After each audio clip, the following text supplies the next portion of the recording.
अस्सलाम वालेकुम, this is Tayyaba and welcome back to my knitting channel. आज की वीडियो में मैं आपको ये मल्टी कलर्स में बबल स्टिच के साथ बीनी बनाना सिखाऊंगी। स्ट्रेट नीडल्स के ऊपर हम बनाएंगे और बॉटम अप बनाएंगे, यानी नीचे से शुरू करके ऊपर क्राउन के ऊपर लेके जाएंगे। जब हम बॉटम अप कोई भी कैप या बीनी बनाते हैं तो इसका ये मतलब होता है कि हमने क्राउन की डिक्रीजिंग करनी है, खाने घटाने हैं। इसके साथ का मैचिंग स्वेटर मैं ऑलरेडी बना चुकी हूँ, उसकी वीडियो मैं शेयर कर चुकी हूँ, इस तरह से बनाई थी। तो ये जो वीडियो होगी वो बहुत डिटेल में नहीं होगी, क्विक सा एक ओवरव्यू सा होगा कैप का, जिसमें ज़्यादा फोकस होगा कि हमने इसकी डिक्रीजिंग कैसे करनी है। क्योंकि मैं प्रीवियस इंस्टॉलमेंट्स में इस स्वेटर के पार्ट 2 में आपको बबल स्टिच बनाना भी सिखा चुकी हूँ, उसमें कलर चेंज करना भी सिखा चुकी हूँ, इसको सीम करना भी बताया है और उसको वीव इन करना भी बताया है। तो ये सारी टेक्निक्स ही हमने इस कैप के अंदर भी इस्तेमाल करनी है। जो मेन फोकस है इस वीडियो का वो है क्राउन की डिक्रीजिंग और शेप और इस कैप को रीसाइज करना, कि आपने इसको छोटा करना है तो क्या करना है, बड़ा करना है तो क्या करना है, और आपका स्टिच काउंट क्या होगा। तो चलिए फिर हम इसको बनाना सीखते हैं। इस कैप को बनाना बिल्कुल भी मुश्किल नहीं है, वो इसलिए कि हम सेम पैटर्न को और सेम टेक्निक को इस्तेमाल करते हुए स्वेटर ऑलरेडी कंप्लीट कर चुके हैं। तो जो समझने वाली चीज़ है इसमें वो सिर्फ ये है कि आपने इसके क्राउन की शेप किस तरह से देनी है। उससे पहले जो करने का काम है वो ये है कि मैंने इसको 2x2 की रिब में बनाया है। तो 2x2 की रिब के लिए मुझे मल्टीपल ऑफ 4+2 स्टिचेस चाहिए। तो मैंने डाले थे 74 स्टिचेस। 74 स्टिचेस अगर आप डाल के इसको बनाएंगे 3.5 mm की नीडल्स के ऊपर बॉर्डर और 4 mm की नीडल्स के ऊपर बॉडी, तो आपके पास टोटलर साइज आएगा, यानी 3 साल तक का बच्चा इस कैप को आसानी से पहन सकता है। और चूंकि ये स्ट्रेची होती है तो पहन पहन के खुल भी जाती है, यानी बच्चा जैसे जैसे ग्रो करेगा तो उसके साइज सर के हिसाब से इसका जो बॉर्डर है वो खुलता जाएगा। तो इसमें आपको अगर आपने साइज़ अपग्रेड करना है, बड़ा करना है या छोटा करना है तो आपको 4 स्टिचेस कम या ज़्यादा करने पड़ेंगे। पहली बात तो ये हो गई, ठीक है। 12 रोज़ मैंने की हैं 2x2 की रिब में 3.5 mm की नीडल से। उसके बाद मैंने नीडल साइज़ चेंज किया, 4 mm की नीडल्स ली और एक खाना दरमियान में बढ़ाया, क्योंकि हमें बबल स्टिच के लिए मल्टीपल ऑफ 4+3 स्टिचेस चाहिए, क्योंकि हमारे पास थर्ड 3 स्टिचेस आखिर पे एज पे आएंगे उसको पैटर्न को बराबर का रखने के लिए। तो मैंने 74 स्टिचेस को 75 कर लिया और उसके बाद मैंने 6 रोज़ वाइट में की। वाइट में मैंने इसलिए की हैं कि मैं अगर सिर्फ कलर्स ही लगाना शुरू कर दूंगी तो मेरे पास कलर की रेपिटेशंस मुझे चाहिए होंगी बबल्स बनाने के लिए, क्योंकि मेरे पास साइज़ कंप्लीट नहीं होता इन 6 रंगों में। तो मैंने कहा कि मैं इसको शुरू में भी ऑफ वाइट का बबल दे देती हूँ मेन कलर का, और आखिर में भी ऑफ वाइट का ही बबल दे दूंगी। बबल स्टिच मैं आपको ऑलरेडी स्लीव्स बनाने के लिए बता चुकी हूँ, आपने इसको वैसे ही करना है। इस साइज़ के लिए हमें क्राउन की शेप से पहले जो मेजरमेंट चाहिए वो हमें तकरीबन 6 इंच चाहिए होगी, विच इज़ हाँ 6.5 इंच मेरे पास हो गई है। आप चाहें तो इसको अपने पैटर्न को एक आधी रिपीट और डाल के थोड़ी सी बड़ी स्लाउची भी बीनी भी बना सकते हैं, चाहें तो कम भी कर सकते हैं। साइज़ के हिसाब से आपने एडजस्ट कर लेना है। अगर आपने छोटा साइज़ बनाना है, न्यू बॉर्न साइज़ बनाना है, तो आपको 5 इंच भी बहुत होगा। तो उसके लिए आपको 1 2 3 4 5 6 रंग लगाने पड़ेंगे। आप ये शुरू का ऑफ वाइट का बबल ना बनाएं। अब जो करने का काम है इसमें, जो सीखने का काम है वो है असल में क्राउन की शेप। क्राउन की शेप हम देंगे पैटर्न रिपीट के साथ साथ। वो हमने कैसे देनी है तो आप ये देखें। पैटर्न रिपीट है हमारे पास 4 खानों की, सही है ना। तो हमने क्या करना है, हमने 4 खानों के अंदर ही डिक्रीज करनी है। पहला हमने नेट किया, ठीक है। दूसरा हमने नेट 2 टुगेदर कर लिया, ठीक है। और फिर आखिरी भी हमने नेट किया। तो ये हमारे पास 4 खाने 3 हो गए, ठीक। इसको अब हमने एक स्टिच मार्कर ऐड कर दिया और यही काम हमने रिपीट करना है। एक नेट किया, पहला नेट किया, दरमियान वाले 2 को नेट 2 टुगेदर किया, फिर नेट किया, 3 हो गए, एक कम हो गया। फिर ये आप चाहें तो ये स्टिच मार्कर्स पहले 4 खानों के बाद भी लगा सकते हैं, डिक्रीजिंग से पहले। मैंने नहीं लगाए तो ऐसे भी कर सकते हैं। ये 3 हो गए और अगर आप स्टिच मार्कर्स लगाए बगैर आप इस सीक्वेंस को याद रख सकते हैं तो भी कोई मसला नहीं है। Net 1 knit 2 together, knit 1 stitch marker.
ये देखें, अब आखिर पे हमारे पास चूंकि हमने लिया था मल्टीपल ऑफ 4 प्लस 3 स्टिचेस, तो आखिर पे हमारे पास 3 स्टिचेस ही हैं। तो आप इसमें कोई भी डिक्रीज नहीं करेंगे बल्कि इन 3 स्टिचेस को इसी तरह से बुन लेंगे।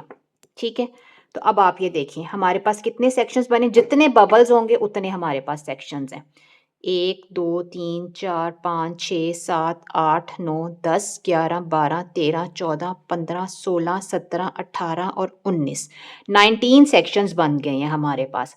अभी हमने 18 स्टिचेस काम किए हैं।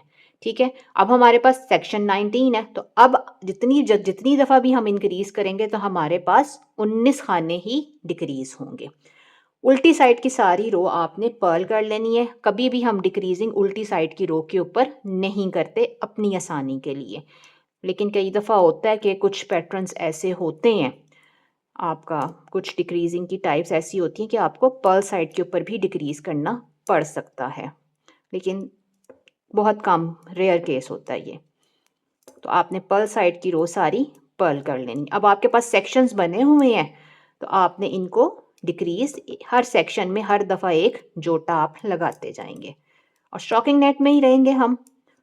ठीक है ना, उसमें रहने का फ़ायदा ये होगा कि हमारा पैटर्न डिस्टर्ब नहीं होगा। मतलब पैटर्न तो हम ऑलरेडी बबल स्टिच अपना कंप्लीट कर चुके हैं, तो 2-4 रोज़ ही और होनी है, तो वो स्टॉकिंग नेट में ही बनेगी। अब देखिए, अब हर सेक्शन में हमारे पास 3 स्टिचेस हैं, तो हम क्या करेंगे, पहला नेट कर लेंगे और फिर नेट 2 टुगेदर, और यही पैटर्न कंटिन्यू रहेगा। Knit 1 knit 2 together, knit 1 knit 2 together. Purl side की रो हम पर्ल करेंगे। इसके बाद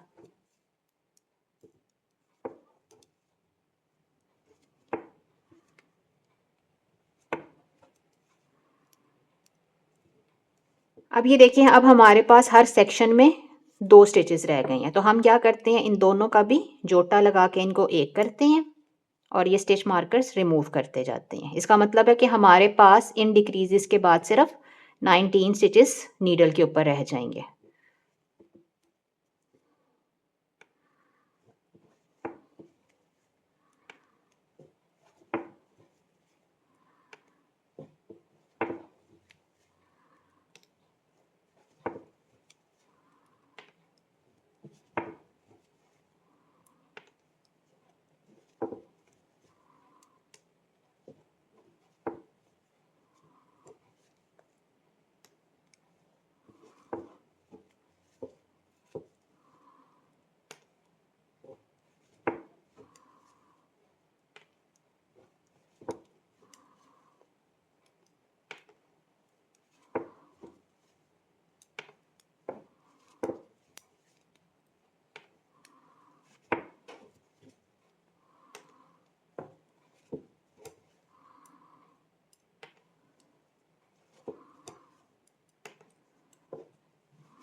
अब हमने फिर से 2 का 1 करना है, 2-2 का जोटा लगाते जाना है और हमारे पास 19 स्टिचेज़ हैं, तो आखिर पे हमारे पास 1 स्टिच बचेगा, यानी टोटल हमारे पास आखिर पे 10 स्टिचेज़ बच जाएंगे नीडल पे।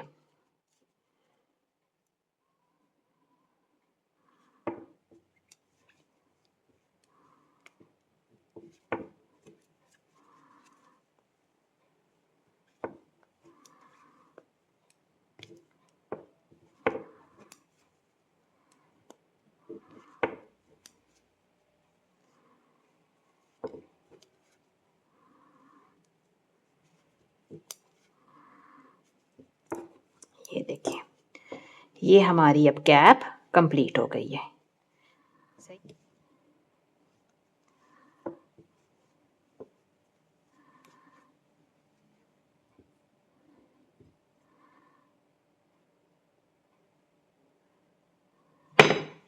ये देखें, ये धागा यहाँ से आ रहा है और मैंने परोना इसको दूसरी साइड से शुरू किया। ठीक है, ये आपकी क्राउन की शेप सही है। डबल रहने देना, डबल रहने दें, सिंगल करना है सिंगल कर लें, लेकिन मैं इसको ज़रा 2 दफ़ा परोती हूँ ताकि लाइव स्टिचेज़ है ना, तो धागा अगर टूटा तो सारी कैप उधड़ जाएगी, बीनी उधड़ जाएगी। तो इसलिए बेहतर है कि आप इसको 1-2 दफ़ा इसमें से गुजार लें। ठीक है,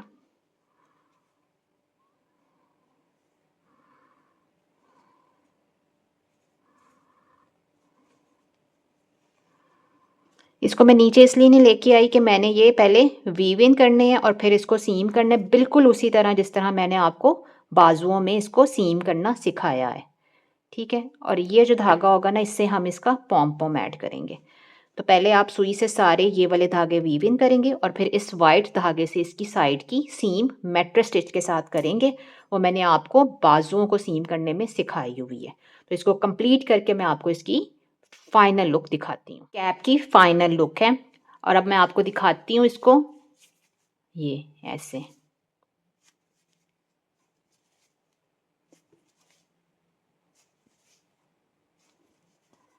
सिलाई आपने इतनी सफाई के साथ करनी होती है कि आपको पता ना चल सके कि आपके पास सीम कहाँ पर है।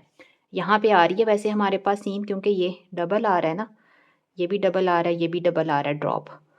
तो ये यहाँ से आपको पता चलेगा, लेकिन वैसे पहना हुआ आप इसको आइडेंटिफाई नहीं कर सकते कि ये क्या है। ये देखें, ये इसकी क्राउन की शेप ही कितनी खूबसूरत सा इसका बना है। आप चाहें तो ना सारे कलर्स के पॉम पॉम बना लें, मतलब सारी कलर्स की स्ट्रैंड्स लेके इसका एक मल्टी कलर का पॉम पॉम बना के इसको ऐड कर लें, वरना ये इस तरह से भी अच्छी लगती है। उसको आप करना चाहते हैं ऐड तो कर लें, नहीं करना चाहते तो ये ऐसे भी अच्छी है।